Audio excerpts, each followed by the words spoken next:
1923 میں ناظرین خلا میں ایسے آئینوں کی تجویز دی تھی جو سورج کی طاقتور شعاؤں کو اکٹھا کر کے ایک طاقتور شعاع کی شکل میں زمین تک بھیج سکے، جسے گراؤنڈ اسٹیشن کے ذریعے پکڑ کر بجلی میں تبدیل کر دیا جائے۔ اس خیال کو 100 سال بعد بالآخر 2023 میں امریکی سائنسدانوں نے عملی تعبیر دے ہی دی۔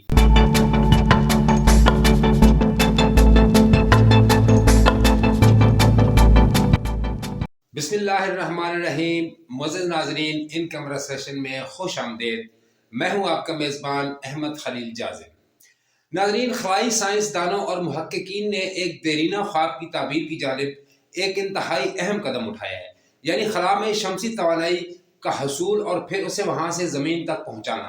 ناسا نے 1970 کی دہائی میں توانائی بحران کے دوران اس مشن کی منصوبہ بندی کی تھی، لیکن اس وقت کی ٹیکنالوجی اتنی ایڈوانس نہیں تھی کہ یہ کام سر انجام دیا جا سکتا، اور اس پر اخراجات بھی $1 ٹریلین کے لگ بھگ اس وقت آ رہے تھے۔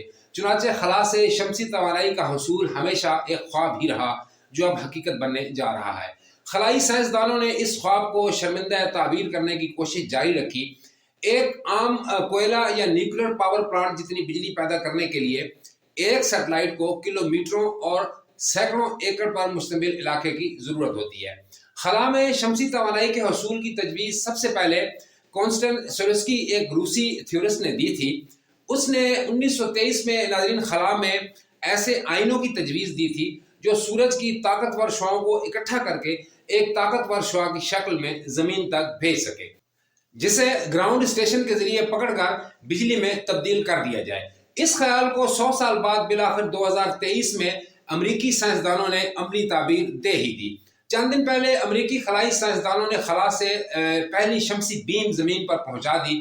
یہ کارنامہ سر انجام دینے والے آزمائشی پرواز space solar power demonstrator SSPDI-1 کے مشن میں شامل یہ سائنسدان آج کل کیلیفورنیا انسٹی ٹیوٹ آف ٹیکنالوجی میں اس کی بڑی کامیابی پر خوشیاں منا رہے ہیں۔ ناظرین، یاد رکھیے کہ خلا میں سورج کی روشنی کی شدت زمین سے 10 گنا زیادہ ہوتی ہے، کیونکہ اسے زمین کے گیسوں والے ماحول، بادلوں یا گرد میں سے نہیں گزرنا پڑتا۔ اسی طرح اگر خلائی سولر پاور اسٹیشن کو مناسب مدار میں رکھا جائے تو یہ تاعمر مسلسل سورج کے سامنے رہے گا اور بجلی بنانے کے لیے درکار درجہ حرارت دن رات زمین پر بھیجتا رہے گا۔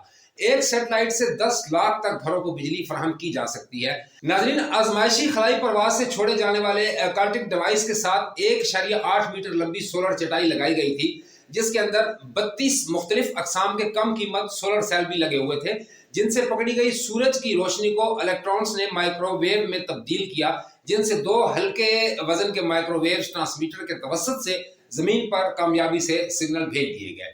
اگرچہ اس ٹیسٹ فلائٹ میں بہت سے مسائل آئے، لیکن انہیں زمین پر موجود کنٹرول روم سے ہی خلا میں ٹھیک کر لیا گیا تھا۔